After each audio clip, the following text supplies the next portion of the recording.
ডাইনে বামে সামনে পিছনে কাউকে না দিয়ে বাড়িতে গিয়ে প্রথমে পৌঁছালেন যে আমার এই অবস্থা হয়েছে, আমি এই দিয়েছিলাম। সে মহিয়সী শিরোমণি মা খাদিজা রাদিয়াল্লাহু তাআলা আনহা তার সাথে একাত্মতা ঘোষণা করলেন, আর মনে মনে ভাবলে তো এই জন্যই তো আমার ব্যবসা বাণিজ্য সব ছেড়ে দিয়ে তোমার সাথে আমি পরিণয়ে আবদ্ধ হয়েছি। তো এই মহিলা তার এত মর্যাদা যে আল্লাহ পাক আসমান থেকে সালাম পৌঁছাইছে। জিবরিল আমিন আলাইহিস সালাতু ওয়াস সালাম এসে বলছেন, ইয়া রাসূলুল্লাহ, ওই যে খাদিজা আসছে, তার হাতে পাত্র আছে, এই পাত্রের মধ্যে খাবার, মানে রাসূলুল্লাহ সাল্লাল্লাহু আলাইহি ওয়াসাল্লামের জন্য খাবার নিয়ে যাচ্ছে। কোথায়? সেই হেরা গুহায়, ওই উপরে আমরা যুবক মানুষ উঠতে পারি না। 40 বছরের মা খাদিজা পাহাড় ডিঙ্গি উঠে আল্লাহ নবীর জন্য খাবার নিয়ে আসছে। বলছে এই খাদিজাকে আল্লাহ সালাম বলেছেন, তা আমার তরফ থেকে, জিবরিল আমিন বলছে আমার তরফ থেকে সালাম পৌঁছাই দিবেন, আর আল্লাহর তরফ থেকেও সালাম পৌঁছাই দিবেন।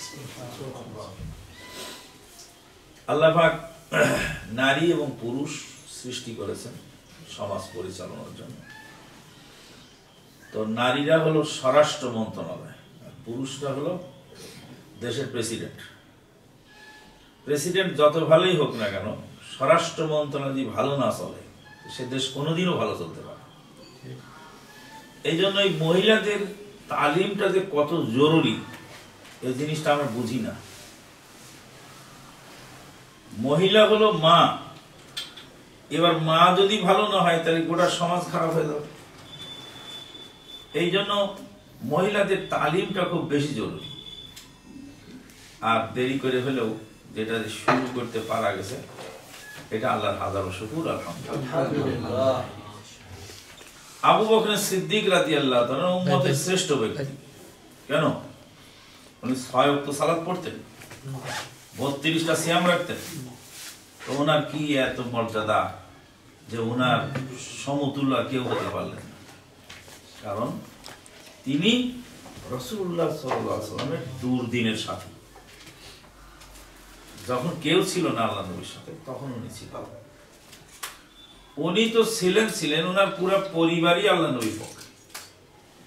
হিজরতের রাত্রে আবু বকর সিদ্দিক রাদিয়াল্লাহু তাআলা আনহুকে বলছিলেন যে, আবু বকর, কোনো একদিন আমাদেরকে মদিনা মক্কা ছেড়ে চলে যেতে হবে, আল্লাহর হুকুম হলে চলে যাও, তুমি রেডি থেকো।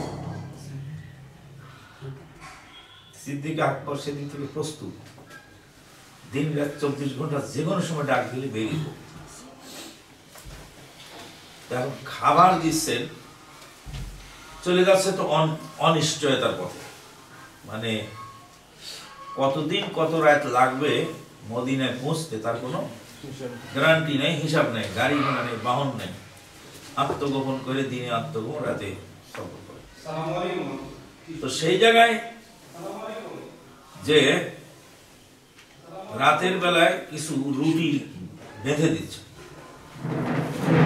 আবু বকর সিদ্দিক রাদিয়াল্লাহু তাআলা বাড়ি থেকে কিছু রুটি বেঁধে দিচ্ছে, এই রুটিগুলি নিয়ে যাও সাথে, রাস্তাঘাটে আপাতত 2-3 দিন তো চলা যাবে, রুটি থাকবে, তারপরে কি হবে আল্লাহ জানে। যাই হোক, কিছু রুটি বেঁধে দিন, রুটি বাঁধার দড়ি নেই, কি দিয়ে রুটিটা বেঁধে দিবে, দড়ি নেই। আবু বকর সিদ্দিক রাদিয়াল্লাহু তাআলা আনহুর বড় মেয়ে আসমা রাদিয়াল্লাহু তাআলা আনহা পায়জামার ফিতা খুলে সে ফিতাটাকে ফেরে 2 টুকরা করবে, 2 টুকরা করে 1 টুকরা দিয়ে পায়জামা বাঁধলেন, আর 1 টুকরা দিয়ে রুটি বেঁধে দিলেন। হিজরতের রাতে রাসূলুল্লাহ সাল্লাল্লাহু আলাইহি ওয়াসাল্লাম এবং আবু বকর সিদ্দিক রাদিয়াল্লাহু তাআলা রুটি বেঁধে দিচ্ছেন, দড়ি নাই। আবু বকর সিদ্দিক রাদিয়াল্লাহু তাআলা রুটিটা বেঁধে দেওয়ার মতো কোনো দড়ি রশি কিছু নাই। তো পায়জামার ফিতা খুলে ছিঁড়ে 2 টুকরা করে 1 টুকরা দিয়ে পায়জামা বাঁধলেন, আর 1 টুকরা দিয়ে রুটি বাঁধলেন। এই জন্য সিদ্দিক আকবরের বড় মেয়ের নাম আসমা বিনতে আবি বকর সিদ্দিক, তার টাইটেল হলো জাতুন নিতাকাইন, দুই ফিতাওয়ালা, দুই ফিতাওয়ালা মহিলা। তো এখন হযরত বিন ইউসুফ সাকাফি যখন এই আবু বকর সিদ্দিকের নাতি আর এই আসমা বিনতে আবি বকর সিদ্দিক রাদিয়াল্লাহু তাআলা ছেলেকে যখন হত্যা করে আব্দুল্লাহ বিন জুবাইর, এই আব্দুল্লাহ বিন জুবাইর রাদিয়াল্লাহু তাআলা এই আসমা রাদিয়াল্লাহু তাআলা আনহার ছেলে, তখন বলে ফয়নির বাচ্চা, হযরত বিন ইউসুফ সাকাফি বলে ফয়নির বাচ্চা, তোর মা তো পায়জামার ফিতাও থাকে না রে তোদের বাড়িতে, ফয়নি তো ওই ফিতা ছিঁড়ে দুই টুকরা করে এক ফিতা। তখন আব্দুল্লাহ বিন জুবাইর বলছে, এই জালেম হাজ্জাজ, এই জালেম হাজ্জাজ, তুই বলিস কি? সে তো আমার মায়ের জন্য গৌরব। আমার মা হিজরতের রাতে তার জীবনের সর্বোচ্চ বিলিয়ে দিয়ে পায়জামার ফিতা খুলে ছিঁড়ে দুই টুকরা করে, এক টুকরা দিয়ে পায়জামা বেঁধেছে আর এক টুকরা দিয়ে হিজরতের রাতে রুটি বেঁধে দিয়েছে। আমার মায়ের জন্য গৌরব। বাহরাইনে গিয়ে দেখলাম, বাহরাইনে আমাকে বাহরাইনের সরকারিভাবে ঈদের জামাত পড়াবার দায়িত্ব দেওয়া হলো বাহরাইন সফরে। সেই যে ঈদের জামাত যে মাঠে হবে সেই মাঠের স্কুল মাঠ, স্কুলের নাম হলো জাতুন নিতাকাইন। জাতুন নিতাকাইন স্কুল মাঠে মাহফিল মানে ঈদের জামাত হবে। তা আমি আশ্চর্য হয়ে গেলাম, জাতুন নিতাকাইন নামটা এখানে বাহরাইনে তারা লিখে দিয়েছেন, যে স্কুলের নাম রাখছেন যে জাতুন নিতাকাইন স্কুল। তো পরে ঈদের মাঠে দাঁড়িয়ে খুতবায় বললাম যে জাতুন নিতাকাইন মানে বোধ তোমরা জানো না, এর ইতিহাস হলেই। তো বলছিলাম যে মহিলারা তাদের সর্বোচ্চ দান, মা আয়েশা খাদিজা রাদিয়াল্লাহু তাআলা আনহার সর্বোচ্চ দান, আসমা রাদিয়াল্লাহু তাআলা আনহার সর্বোচ্চ দান, কিছু নাই, যা আছে তাই দিয়ে সহযোগিতা করছে। এই যে মহিলারা যে সমাজ গড়ার জন্য যে একটা ভূমিকা রাখবে, কিন্তু সে মহিলা যদি ইসলাম না বোঝে, সেই মা যদি কোরআন হাদিস না বোঝে, মা যদি দোয়া দরুদ না জানে, মা যদি সহিহ আকীদা মানহাজ না বোঝে, মা যদি সহিহ তরিকায় সালাত পড়তে না জানে, তো সন্তানকে কি শিখাবে? এই জন্য সন্তানকে তালিম দেওয়ার আগে মাকে তালিম দেওয়া জরুরি। সন্তান তালিম দেওয়ার আগে মাকে তালিম দেওয়া জরুরি। কারণ মা যদি ভালো হয় তাহলে সন্তান অবশ্যই ভালো হবে ইনশাআল্লাহ। দলিল কি?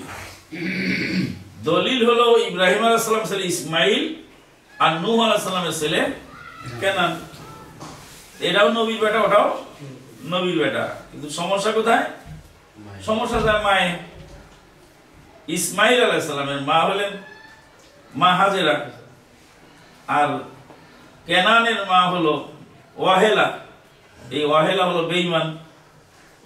যদিও নূহ আলাইহিস সালামের অনেকগুলো সন্তান ছিলেন, হাম, সাম, ইয়াফেজ। হাম, সাম, ইয়াফেজ তিনজন ইমানদার, আর এই কেনানটা ছিল বেঈমান। যদিও বাকি তিন সন্তান ইমানদার ছিলেন, এরা বাপের স্বভাব পেয়ে।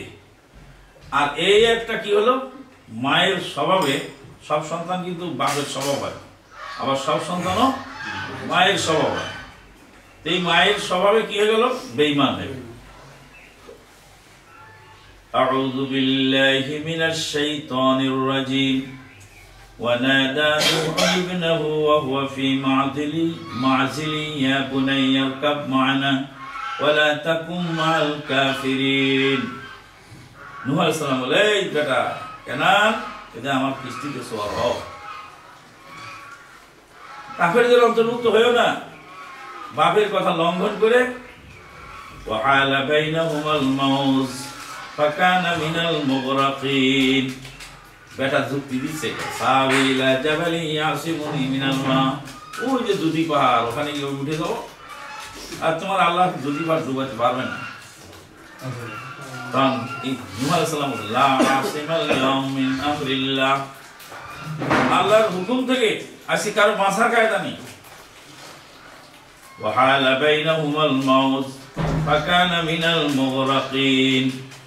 মাঝখানে মহাপ্লাবনের ঢেউ এসে বাপের সামনে ছেলেকে নিয়ে চলে গেল। হেদায়েত যদি মানুষের হাতে থাকতো নূহ আলাইহিস সালাম ছেলে হেদায়েত পেত।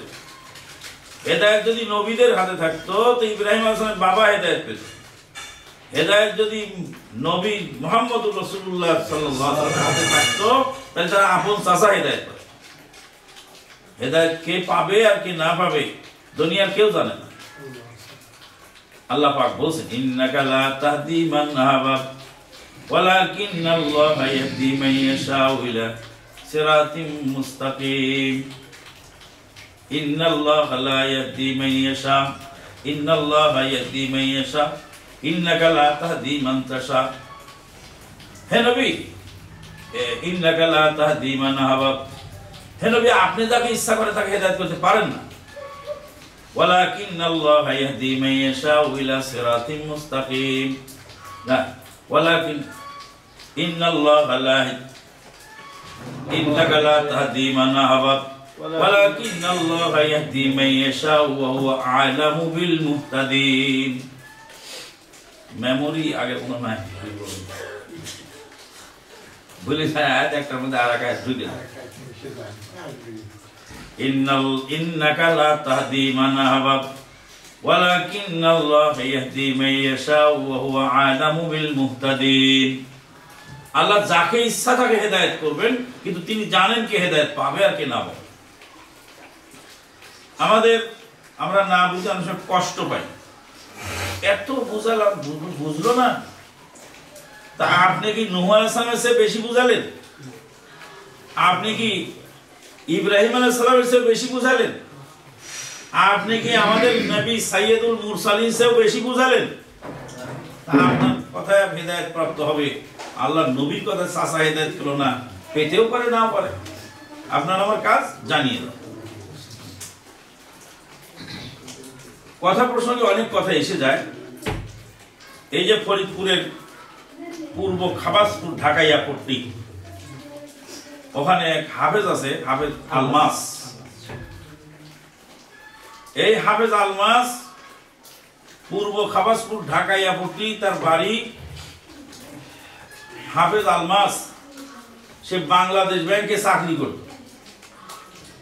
বাংলাদেশ ব্যাংকে কর্মরত হাফেজ মানুষ, আর বিকালে সন্ধ্যায় রাতে ঢাকা বংশাল এলাকায় টিউশনি করে, ছাত্র পড়ায়, কোরআন পড়ায়।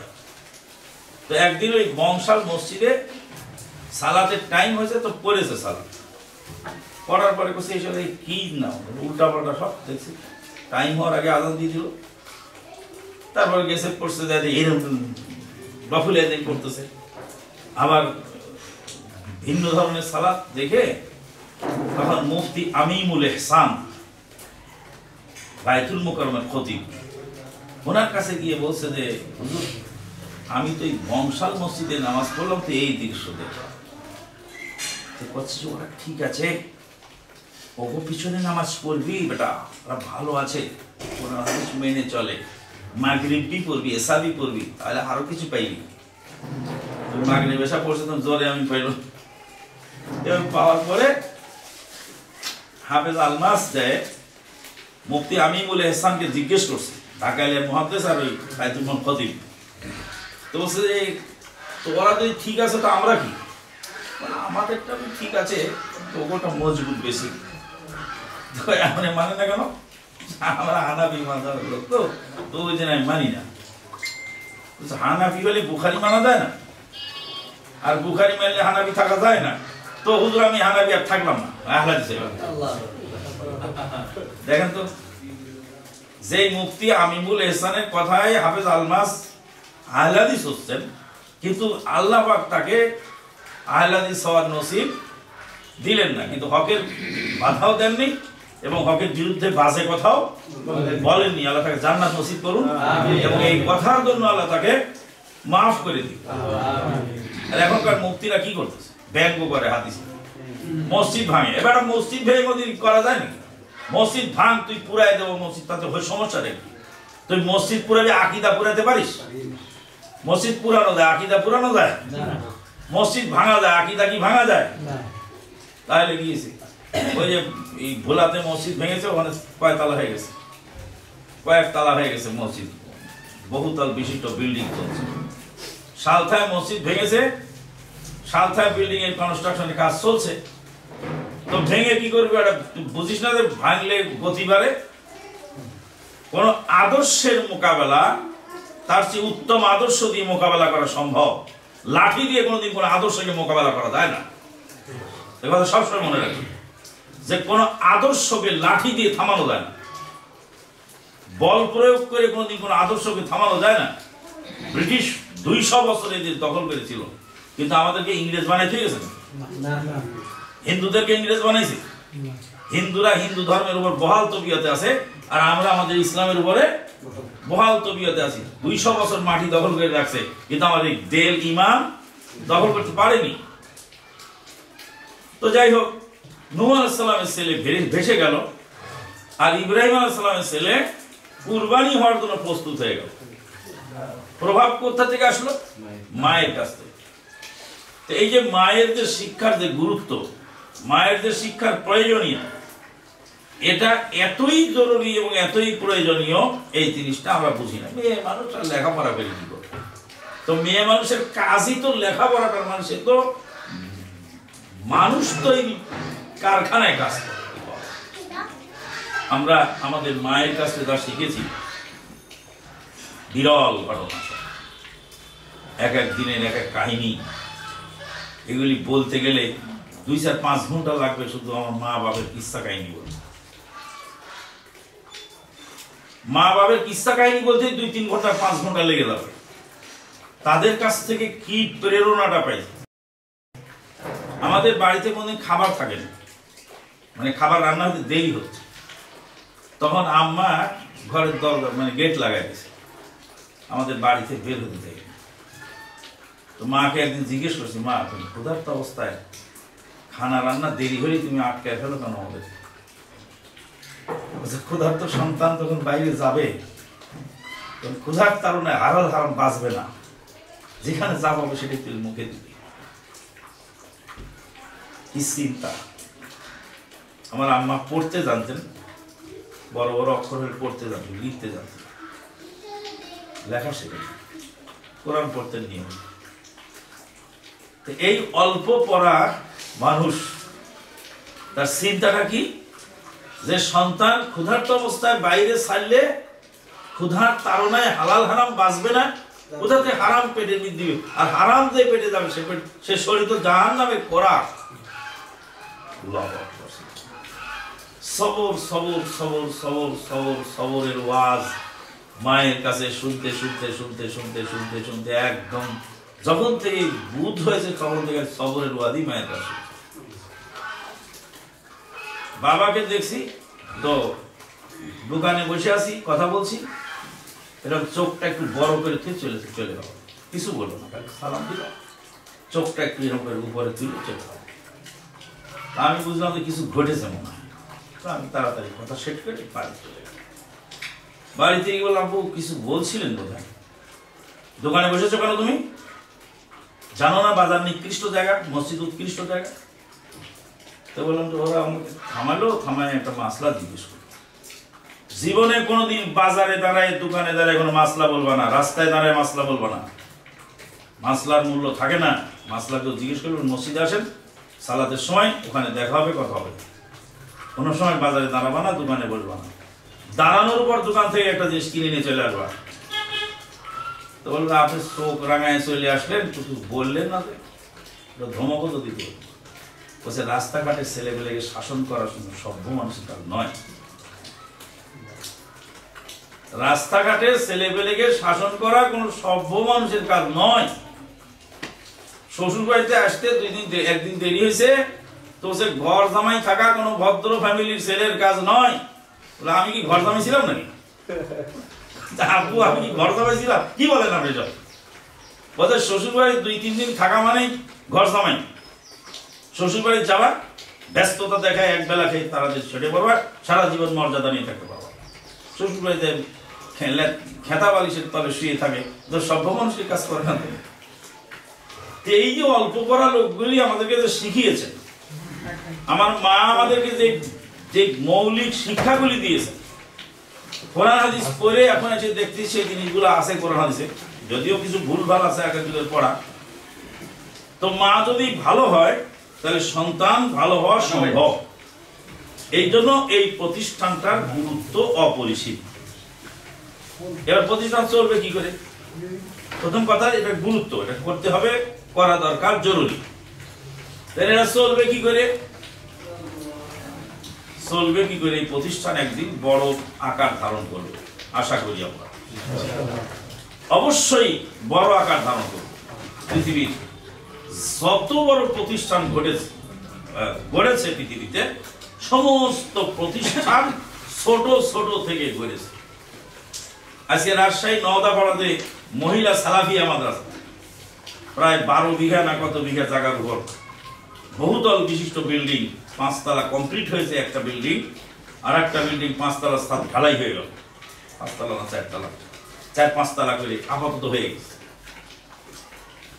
এই যে মহিলা সালাফিয়া মাদ্রাসা 12 বিঘা জায়গার উপরে আজকে যে কনস্ট্রাকশনের কাজ চলছে, এই মহিলা সালাফিয়া মাদ্রাসাটা শুরু হয়েছিল একটা ভাড়ার বাসায়। এটা ভাড়ার বাসায় শুরু হয়েছিল, কয়েকটা রুম নিয়ে। তারপরে মসজিদের সামনে টিন শেড করে, টিন শেডের মধ্যে শুরু হলো।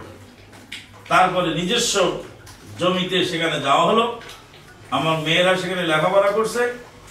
ঝড় তুফানে একদম ক্লাস চলছে চলাকালীন টিনগুলি উড়াই নিয়ে চলে গেল। ভয়ে মেয়েগুলি একদম হরকম্প, ছোট ছোট বাচ্চা মেয়ে, আর এই ঝড় তুফানে যখন ঘরের চালে টিন উড়াই নিয়ে চলে গেল। গরমের চোটে সেই টিনের সাবরার গরমের চোটে টিকতে পারে না, আলামালা হয়ে যায়। বাড়িতে আসার পর বলল, আব্বু একটা ফ্যানও নেই বাবা, এত কষ্ট। একদিন আমি এই কথা বললাম, এক লোক আমার ফোন দিয়ে বলে, মহিলা মানুষের ফ্যান নেই, তো আপনার এক বক্তৃতায় শুনলাম, তো কতটি ফ্যান লাগবে? যতটি ফ্যান লাগবে আমি টাকা পাঠিয়ে দিছি, কেনার ব্যবস্থা করবে, আল্লাহর বান্দা করবে। বলছিলাম, সিদ্দিকে আকবর উম্মতের শ্রেষ্ঠ ব্যক্তি কেন? তিনি রাসূলুল্লাহ সাল্লাল্লাহু আলাইহি ওয়াসাল্লামের দুর্দিনের সাথী, আর তার পুরো ফ্যামিলি রাসূলুল্লাহ সাল্লাল্লাহু আলাইহি ওয়াসাল্লামের হিজরতের রাতের থেকে শুরু করে সমস্ত কাজে তাদের সহযোগিতা। কাজেই আপনি আমি প্রত্যেকেই যদি চেষ্টা করি, এটা যদিও একটা কঠিন কাজ বলে মনে হয়, কিন্তু এই কাজগুলি খুবই সহজ। কারণ সেদিন ওই যে মাদ্রাসায় 7 লাখ টাকা লাগে, 7 কোটি টাকা লাগে মাদ্রাসার, মানে রাজশাহী মার্কাজের যে মসজিদ 7 তলা বিশিষ্ট যে মসজিদের কাজ ধরেছে, সেই মসজিদ কমপ্লিট করতে 7 কোটি টাকা লাগবে। তা আমি বললাম যে 7 কোটি টাকা তো অনেক কঠিন আপনাদের কাছে, কিন্তু আমার কাছে সহজ। প্রত্যেকে আমরা 7 টাকা করে দেবো। 1 কোটি লোক যদি 7 টাকা করে দেয়, কয় কোটি হয়? 7 কোটি। এবার যদি কেউ 7 দুগুণে 14 দিতে চায় দিবে, কেউ 3 7 21 টাকা দেয় দিবে, কেউ 4 7 28 টাকা দেয় দিবে, কেউ 5 7 70 টাকা দেয় দিবে, কেউ 7 10 70 টাকা দেয় দিবে, কেউ 5 7 35 দেয় দিবে, কেউ 700 দেয় দিবে। বলে 100 জনের টাকা একা দিয়ে দিব, যে 700 দিল। তাহলে 7 টাকা করে যদি 1 লাখ মানুষ দেয়, তাহলে 7 লাখ। কঠিন? 7 টাকা দেওয়া কঠিন। কিন্তু একজনকে যদি বলে যে তুমি 1 কোটি দাও, 7 কোটি লাগবে, তুমি 1 কোটি দাও, তো 1 কোটি সে দেয়? দিবে না। তাহলে এই যে মানুষ, এই যে সাদা জিনিসটা যেটা অনুদান, এই অনুদানটা এতই পাওয়ারফুল যে মানুষ দেয়, লক্ষ লক্ষ কোটি কোটি মানুষ কিন্তু টের পায় না, কিন্তু তা দিয়ে অনেক বড় কাজ হয়ে যায়। ব্রিটিশ খেদাও আন্দোলন হয়েছে এদেশে মুষ্টি চাল তুলে, চাঁদা তুলে তুলে, 1 টাকা করে চাঁদা তুলে আমরা যুব সংঘ করছি, 1 টাকা করে চাঁদা দিছি মাসে। কোথায় তোমার খুতবা দিদি খাইতে দেয়নি, গালাগালি করে খেদাই দিছে। তারপরে না খাওয়া অবস্থায় এসে রাস্তায় এসে হোটেলে এসে একটা ভাত খেয়ে তারপর মাদ্রাসা আসছে। কত অপমান সহ্য করতে হয়েছে রাস্তায়, হারে হারে টের পাইছে আমরা এক একদিন। এখন ভাত খেতে গেল না দুপুরবেলা, এই তোর মুনাজাত তুলে দিয়েছিস, তোরা বেঈমান, তুই ইহুদি নাসারার দালাল, খুতবা দিতে এসেছো মুনাজাত তোলার জন্য, আজকে মুনাজাত তুলবে, কালকে নামাজ তুলে দিবে। দুপুরবেলা মেহমানকে খেদাই দিব তারা, এখন ভাত তুলে দেবে। পরে যায় হোটেলে যে আমরা কিছু খেয়ে তারপরে মাদ্রাসা মোহাম্মদের ফেরত আসছি। আজকে সেই যুব সংঘ আন্দোলন সারা বিশ্বব্যাপী চলছে না, কিন্তু শুরুটা করতে গেছে। শুরু যখন আপনি করবেন তখন কষ্ট হবে। ওই বিজ্ঞানী ধাপ ডান ইংরেজিতে কথা আছে, সুন্দরভাবে শুরু করলে অর্ধেক হয়ে গেল। তা আপনাদের শুরু করে দিয়েছেন আলহামদুলিল্লাহ। ধানের খেতে মানুষ ধান কাটতে যায়, তো ধান কাটবে কোন দিক দিয়ে, এমন ভাবে আওদা বাওদা পড়িয়ে আছে, আগার গোড়া কোনোটা বোঝা যায়। কাশি নিয়ে যদি খালি পাইতারা করেন খেতের আল দিয়ে কাটা হবে, যে কোনো এক জায়গায় পৌঁছাতে শুরু করছে। যখন দুই এক আটি কেটে ফেলবেন তখনই আপনাকে বলে দিবে কোন দিক থেকে কেটে কোন দিক যাবে। কাজ শুরু করলে তখন পলিসি বের হয়ে যাবে, কাজ শুরু করলে কৌশল বের হয়ে যাবে, কাজ শুরু করলে কিভাবে করবেন সেটা সমাধান আসবে। কিন্তু শুরু তো করতে হবে, তা আপনারা শুরু করে দিয়েছেন আলহামদুলিল্লাহ। এখন এই শুরুর সাথে আমাদের থাকতে হবে সবাই, ইনশাআল্লাহ আমরা সবাই থাকবো, এই আহ্বান আমাদের রইল।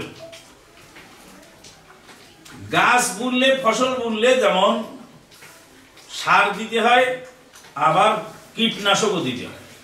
কীটনাশক না দিলে কীট পোকা এসে আপনার ফসল কষ্ট খায় শেষ করে দেবে। তাহলে আপনি যে দাওয়াতি কাজ ভালো কাজ করতেছেন, এর মধ্যে কীট পতঙ্গ আছে না, ভাইরাস আছে, ভাইরাস সুন্দর করে মিষ্টি কথা বলবে, আর ভিতরে ভিতরে ষড়যন্ত্র। এই সমস্ত এই ষড়যন্ত্রকারী 2 নম্বর মানুষ, এদেরকে চিহ্নিত করে 2 নম্বর মানুষ বিপদের সময় তাকেও কাজে লাগে। এটা সুইপার, আপনার বাড়ির লাইন জাম হয়ে গেছে, এখন আপনি পারবেন করতে, সুইপার টাকা। জুতার ছিঁড়ে গেছে, আপনি পারবেন সেলাই করতে, মুসি লাগে। তাহলে সমাজে মুসিরও প্রয়োজন আছে, সুইপারেরও প্রয়োজন আছে। সমাজে যেমন ডাক্তার মাস্টারের প্রয়োজন আছে, মুসি সুইপারেরও দরকার আছে। তাহলে তাদেরকে নিয়েও কাজ করে নিতে হবে। তো যে বিরোধিতা করছে সে বিরোধী লোকটাও লাগবে আপনার। বিরোধী লোক না থাকলে কাজের গতি বাড়ে না, আর বিরোধী লোক না থাকলে কাজে এখলাস পয়দা হয় না। বাতাস যদি নদীর স্রোতকে বিরোধিতা না করতো তাহলে ঢেউ উঠতো না, আর ঢেউ যদি না উঠতো তো মরা নদী, পানি চলে যাচ্ছে সাগরে, কিন্তু ঢেউ হয় না। আর ঢেউ না হলে ভাঙেও না, গড়েও না। আর ভাঙা গড়েই তো আন্দোলন, এক কুল ভাঙবে আর এক কুল গড়বে, এক জায়গায় পলি মাটি পড়বে আর এক জায়গায় বিলীন হয়ে যাবে, ওই পলি মাটিতে নতুন ফসল হবে। এই জন্য কি লাগবে, স্রোত যায় দক্ষিণ দিকে, স্রোত দক্ষিণ দিকে যায়, আর বাতাস দক্ষিণ থেকে আসে, স্রোতকে বাধা দেয়, তখন স্রোত আর বাতাস মুখোমুখি হয়, তখন ঢেউ হয়।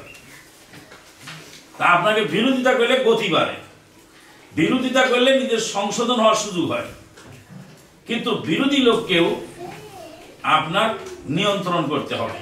কিভাবে? কৌশল।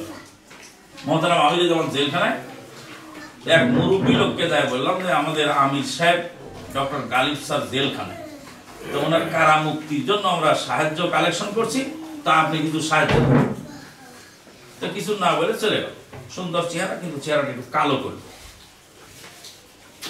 বলে দেয় ওনার ছেলেকে, বসে বেটা ওই খতিব আমানুল্লাহকে বলে দিস যখন তখন যার কার কাছ থেকে টাকা না চায়, এমন অপমান করবো কলিজা ছিঁড়ে ফেলবো। ডক্টর আসাদুল্লাহ গালিব হলে দেশের সন্ত্রাসী, নাউজুবিল্লাহ। ডক্টর আসাদুল্লাহ গালিব হলে দেশের সমাজ জামাত ভেঙে টুকরা টুকরা করে ফেলেছে, আর তার মুক্তির জন্য আমি টাকা দেব, আমার কাছে সাহায্য চাই, টাকা চাই, কত বড় সাহস, চিন্তা করো, মানা করে দিস। ছেলে এসে আমাকে বললো যে আব্বু একটু রাগ হয়ে গেছে, আমার আব্বুর কাছে টাকা চাইছেন, তো আব্বুর কাছে কিছু বলেন না, তো অন্য মেজাজের লোক, টাকা পয়সা কিছু দরকার আমাদেরকে বলে আমি দেবো। আলহামদুলিল্লাহ, কথা আমার মনে রয়ে গেল। ফজরের সময় দেখি ওই মুরব্বী হাজির, সালাম ফিরিয়ে ঘুরিয়ে বসে একটা দার্স দিলাম। দার্সের মধ্যে বললাম যে তৃষ্ণার্ত কুকুর ছানাকে পানি পান করিয়ে দেহ ব্যবসায়ী মহিলা জান্নাত পেয়ে গেল। তৃষ্ণার্ত কুকুর ছানাকে পানি খাওয়াইলে জান্নাত পায়। ক্ষুধার্ত শফিকুল জাগরণীর ছেলে মেয়েরা না খেয়ে আছে, শফিকুল জাগরণী বিনা অপরাধে তাকে জেলখানায় বন্দি করেছে। শফিকুল জাগরণীর ছেলে মেয়েদের খাবারের জন্য একটু সাহায্য তুমি দাও, তো তোমার কি নেকি হবে না? ঠিক তোমার এই আন্দোলনে, ঠিক তোমার মন মানসিকতা। কিসের তুমি মুসলমান? একজন মজলুমের পক্ষে কথা না বলে তুমি জালেমের পক্ষে কথা বলো। কি হবে তোমার টাকা দিয়ে? টাকা কারণেরও ছিল। এই ভাষণ তখন দিয়ে দিলাম। ওই লোক বাড়িতে খুব কেঁদেছে, ছেলেকে বলছে যে বেটা যা বললো আমার তো ভুল ভেঙে গেছে, টাকা নিয়ে যাও, দিয়ে আসো। ইদফা বিল্লাতি হিয়া আহসান ফাইদা আল্লাযী বাইনাকা ওয়া বাইনাহু আদাওয়াতুন কান্নাহু ওয়ালিয়্যুন হামীম। উত্তম পন্থায় প্রতিরোধ করো, উত্তম পন্থায় প্রতিবাদ জানো। আপনি প্রতিষ্ঠান করবেন, পিঠে সালা বেঁধে নিতে হবে। কত মানুষ যে কত কথা বলবে, এখন 10 টাকা দিয়ে যেই খালি ওই দোকান থেকে ওই দোকানে গেলাম, তাহলে এইসব চিটার বাটপার, এইসব ব্যবসা। আপনি যদি ফ্রি উল্টে দেয় ওসব ঝগড়া লাগান, চলবে? চলবে না। ও বলেছে হ্যাঁ ভাই, ব্যবসায়ী লোকও আছে সব, তবে সবাই সমান। আমি ব্যবসা করে খাই না, আমি কি করে আমার আল্লাহ জানে। তুমি আমাকে কি করে মূল্যায়ন করবা? তোমার কাছে কিসের মূল্যায়ন? তুমি কি মানুষের মূল্যায়ন করতে জানো? 10 টাকা চাঁদা দিয়ে বলে যে এইসব ব্যবসা। এখন যদি আপনি ফেলে সারে চলে যান, কাজ হবে? কি করতে হবে? দুনিয়াতে পৃথিবীতে যত ভালো কাজ যারা করেছে তারা পিঠে সালা বেঁধে কাজ করেছে। ইতিহাস তার সাক্ষী। ভারতের আলিগড় মুসলিম বিশ্ববিদ্যালয় প্রতিষ্ঠা করতেন স্যার সৈয়দ আহমদ। স্যার সৈয়দ আহমদ যখন আলিগড় মুসলিম বিশ্ববিদ্যালয় প্রতিষ্ঠা করতে যাচ্ছেন, তখন সে এক হিন্দু জমিদারের কাছে চাঁদা চাইতে গেছে। প্রতিষ্ঠা করবে আলিগড় মুসলিম বিশ্ববিদ্যালয়, চাঁদা চাইতে গেছে কার কাছে? হিন্দু জমিদারের কাছে। হিন্দু জমিদারের কাছে, দাদা কিছু সাহায্য দাও, একটা বিশ্ববিদ্যালয় বানাও। তখন ওই জমিদার জুতা তুলে স্যার সৈয়দ আহমদের গায়ে ছুঁড়ে মারছে। একটা মুসলমানের বাচ্চা নাইরার জাত, তুই আসছে আমার কাছে টাকা নিতে, আমার টাকা দিতে ইউনিভার্সিটি বানাবে? জুতাটা গায়ে ছুঁড়ে মারলো কাকে? স্যার সৈয়দ আহমদ, যিনি আলিগড় মুসলিম বিশ্ববিদ্যালয় প্রতিষ্ঠা করলেন। উনি তখন জুতাটা তুলে হাতে নিলেন, হাতে নিয়ে সবর সঙ্গী করে জুতাটা ব্যাগে রাখ। জুতা দিয়ে কি হবে? এটা একটা ঐতিহাসিক জুতা। ইউনিভার্সিটি প্রতিষ্ঠা করতে হিন্দু জমিদার কাছে চাঁদা চাইতে গেলাম, তখন জুতা ছিঁড়ে মারলে এটা ঐতিহাসিক জুতা। এই জুতাটা আমি নিলামে বিক্রি করব। আলিগড় চৌরাস্তায় এসে তিনি ডাক তুললেন, বললেন যে এই জুতাটা আমাকে ঢেল মেরেছে এক জমিদার। এই জুতাটা যে লোক কিনবে তার নাম ইতিহাসে থাকবে, আর এই জুতা বেচার টাকা আমি ইউনিভার্সিটির কাজে লাগাবো। ওয়ালাইকুম আসসালাম। লাস্টে সেই জুতা বহু দামে বিক্রি হলে নিলাম। মারলো জুতা, অপমান করতো, তিনি অপমান বোধ করলেন না, না বোধ করে জুতাটাকে সঙ্গে সাথী বানায় ব্যাগে তুলে নিল। সেই জুতা নিলামে বিক্রি করে সে টাকাটাও আলিগড় মুসলিম বিশ্ববিদ্যালয়ে কাজে লাগাল। কবি বলছেন, লান তাহসাবিল মাজদা তামারান ওয়া আনতা আকিলহু ওয়া লাম তাবলুগিল মাজদা হাত্তা তারাকা সাবিরা। বাংলা বলবো? কাঁটাহেরি ক্ষান্ত হও কোমল তুলিতে, দুঃখ বিনে সুখ লাভ হয় কি মহিতে। কেন পান্ত ক্ষান্ত হও হেরি দীর্ঘ পথ, উদ্যম বিহনে কার করে মনোরথ। আরবি কবি বলছেন ওইভাবে, আর বাংলা কবি এইভাবে বলছেন। লান তাহসাবিল মাজদা তামারান, কবি বলছেন মর্যাদাকে খেজুর মনে করো না। ও আনতা আকিলহু, খেজুর খেয়ে মর্যাদাবান হয়ে যাবে, বিষয়টি এমন নয়। মর্যাদা কি খেজুরের নাম যে খেজুর খেলেই মর্যাদাবান হয়? ওয়ালান তাবলুগিল মাজদা হাত্তা তালাকা সাবিরা, পশ্চিমকালেও তুমি মর্যাদা শিখরে উঠতে পারবে না যতক্ষণ পর্যন্ত বিষ বৃক্ষের বিষ ফল না ভক্ষণ করবে। বিষবৃক্ষের তিক্ত ফল ভক্ষণ করার পরে তুমি মর্যাদাবান হবে।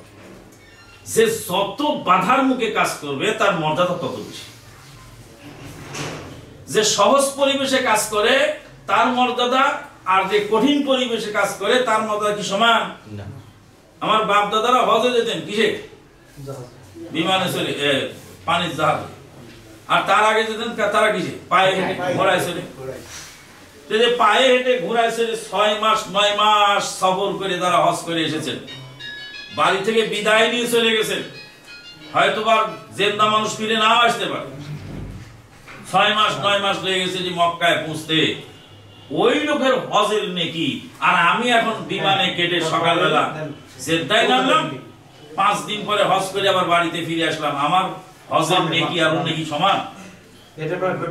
কোশ্চিন কালেও এই যারা এই দুর্দিনের সাথী, যারা পরিশ্রম করে এই কাজগুলি করছে, তাদের সমতুল্য হবে না।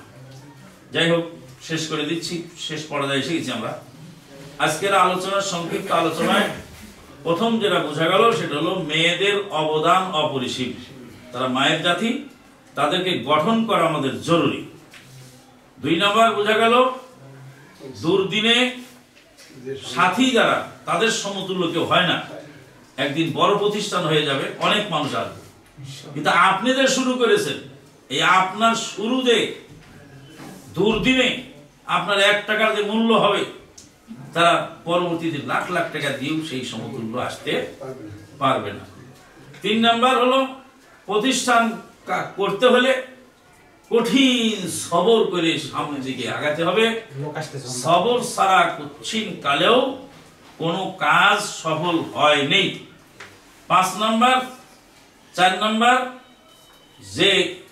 যে সমস্ত ভাইরাস লোক আছে সেগুলিকে চিহ্নিত করতে হবে, তবে তাদের সাথে ঝগড়া দ্বন্দ্ব লিপ্ত হবে না, কারণ বিরোধিতাকারীর মাধ্যমেও আমি কিছু সংশোধন হওয়ার সুযোগ পাই। আবার বিরোধী লোককেও সুন্দরভাবে নিয়ন্ত্রণ করতে হবে।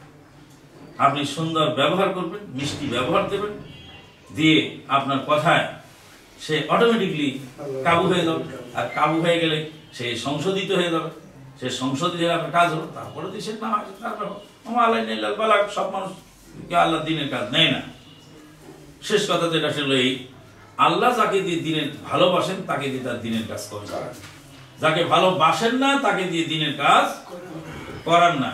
আমি আমার মোবাইলটা আব্দুল সামাদ ভাইয়ের হাতে দিয়ে বললাম যে ভাই আমার মোবাইলটা ধরেন তো। তো উনি মোবাইলটা নিয়ে ওই নিচে রেখে দিল। ভাই আমার কাজ আছে, আমি তো আপনার মোবাইল ওখানে রেখে দিলাম, আপনি নিয়ে নিন। তা আমি মানে দেবো আপনাদের মোবাইল? আমার একটা দামি মোবাইলটা আপনার হাতে দিলাম, আরো সামনে আরো অনেক লোক ছিল, আপনি দিলাম। আপনাকে বিশ্বাস করি, পছন্দ করি, ভালোবাসি, জন্য দিলাম। তা আপনি ভালোবাসার মর্যাদা কি দিলেন? আমার মোবাইলটা মাটির থুয়ে চলে গেল। আল্লাহ বান্দাকে কিছু কাজ দেয়, সামান্য দায়িত্ব দেয়। এই দায়িত্ব যখন সুন্দরভাবে করে তখন আল্লাহ আরো বাড়ায় দেয়। আর যখন দেখা যায় না ওই দায়িত্ব ঠিক মতো করেনি, আল্লাহ তখন ওকে আর দেয় না। আল্লাহর কাজ করে লোকের অভাব নেই। আল্লাহর দিনের কাজ করে লোকের অভাব নেই। আল্লাহ পাক সুলাইমান আলাইহিস সালামের লাশ খাড়া করে রেখে বায়তুল মাকদিস কমপ্লিট করালেন। মরা মানুষ পাহারাদার বানাইছে। হ্যাঁ, দুনিয়ার মানুষ নাই, সুলাইমান আলাইহিস সালামের লাশ খাড়া করে রাখলেন মরার পরে। আর ওই লাশ দেখে দেখে জিনেরা তাড়াতাড়ি বায়তুল মাকদিস কি করে ফেললো? কমপ্লিট করে ফেললো। কোরআনে আল্লাহ পাক বলছেন, যখন সে পড়ে গেল তখন জিনেরা এসে সকলে তো মরে গেছে। এতদিন আর ভূতের ব্যাপার কাটলাম, তোরা ভূত, তোরা তো বুঝিস না, তোরা গায়েবের খবর জানিস না। যদি গায়েবের খবর জানতি তাহলে বুঝতি সুলাইমান মারা গেছে। জিনেরা গায়েবের খবর দেয়, তো ওখানে বায়তুল মাকদিস বানাচ্ছে জিনেরা, আর এখানে সুলাইমান মরে দাঁড়ায় রয়েছে লাঠি গুলো, ও জানেই না। আল্লাহ পাক মরা সুলাইমান আলাইহিস সালামকে খাড়া করে রেখে কাজ করাই নিলেন। আল্লাহ পাক পিঁপড়াকে দিয়ে কাজ করাই নিয়েছেন, মৌমাছিকে দিয়ে কাজ করাই নিয়েছেন। আল্লাহর দিনের কাজ আল্লাহ পাক করাই নিয়েছেন। আসহাবে কাহাবের কুকুরকে দিয়ে আল্লাহ পাক কাজ করাই নিয়েছেন।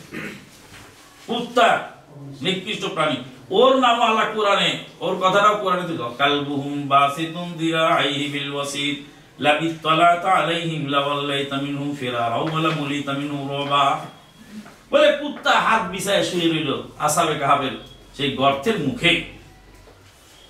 আসহাবে কাহাফের এই তরুণ উদীয়মান যুবকদেরকে এই কুকুর এত ভালোবাসলো যে এরা রাতের অন্ধকারে সম্রাট দাকিয়ানুসের জুলুম সহ্য না করে হিজরত করলো, কুত্তাও তাদের পাশ করতে আসছে। কুত্তাও গিয়ে সেই গর্তের মধ্যে আশ্রয়। আর আল্লাহ পাক সেই কুত্তার কথা কুরআনে বলেন, ওয়াকালবুহুম বাসিতুন দিরাইহি বিল ওয়াসিদ লাবিত্তালাত আলাইহিম লাওয়াল্লাইতা মিনহুম ফিরারা ওয়া লামুলিতা মিনহুম রুবা। ওই কুত্তা, তোর নাম কুরআনে আসলো কিভাবে? তুই ভালো মানুষের সাথে ছিলি, ওই জন্য তোর নাম কুত্তা হয়, তারপর তোর নাম কুরআনে আসলো। বাবা, ভালো মানুষের সাথে থাকলে কি হয়? ভালো মানুষের সাথে ভালো হয়ে যায়। ডক্টর গালিব স্যার যাচ্ছেন রাজশাহী থেকে ঢাকায় রমজান মাসে, তা আমি হলাম ওনার সফর সঙ্গে। তো গালিব স্যারের ব্রিফকেস আমার হাতে, আমি আমাদের ব্রিফকেস আমার হাতে। উনি ওই নওদাবাদে অটোতে চললেন। অটো কিসে? অটোতে চললেন। বেদাতিরা হেলিকপ্টারে চলে, আর আমাদের আমি কিসে চললেন? অটোতে চললেন। অটোতে চলে ভিআইপি গেটে নামাই দিল। শাহ মখদুম এয়ারপোর্ট রাজশাহী ভিআইপি গেটে নামাই দিল। তারপরে ওখানে দেখলাম সোলজার সৈনিকরা আছে, সব সিকিউরিটি সব সালাম দিল, সব স্যালুট দিল। স্যালুট দেওয়ার পরে স্যার ভিতরে চলে আগায় গেলে, তা আমি পিছনে। স্যারের ব্রিফকেস আমার হাতে। এক গোয়েন্দার লোক এসে বলছে যে স্যার কোথায় যাচ্ছে? ঢাকায়। ঢাকায় যাচ্ছে। তো কি কাজ? নাহলে ইফতার মাহফিল। কয়দিন থাকবে? 5-7 দিন থাকবে। স্যার পিছনে, কি ওখানে? স্যার উনি আইনের লোক, তো একটা তথ্য, এইসব তথ্য মাত্র দিয়ে লাভ নেই, মিশা কথা কল হবে সব। আচ্ছা, ওদের সাথে কি কথা? কোনো কথা নেই। আমি সুন্দর বক্তব্য লিখে দিলাম, আমার বক্তৃতা উল্টা পাল্টা করে তারপরে ওরা রিপোর্ট দিল কেন্দ্রে। এরা তো মিশা কথা বলো, ওদের সাথে কথা বললাম কি? যা পারে লিখুক। স্যার এরকম করেন কেন? আমরা তো চাকরি করি। চাকরি করতে মাথা বেঁচে খাইছ নাকি? বিবেক নাই, বিবেচনা নাই। একদম নিরীহ লোকের নামে মিথ্যা অপবাদ দিয়ে ইয়ে করো, গোয়েন্দা রিপোর্ট তৈরি করো। আল্লাহর দরবারে মরার ভয় নেই তোমাদের? স্যার সবাই তো সমান না স্যার। আচ্ছা ঠিক আছে, যাই ভিতরে। এই এখানে কে দায়িত্বশীল আছে? এই আনন্দবাজার পত্রিকা এখানে কেন? এখানে দেশ কি ভারতের কাছে বেঁচে গেছো নাকি? স্যার না, আমরা তো এখানে রাখিনি, ওকে যেন নিয়ে আসছিল কোনো যাত্রী, হয়তো ফেলে দিয়ে গেছে। চলে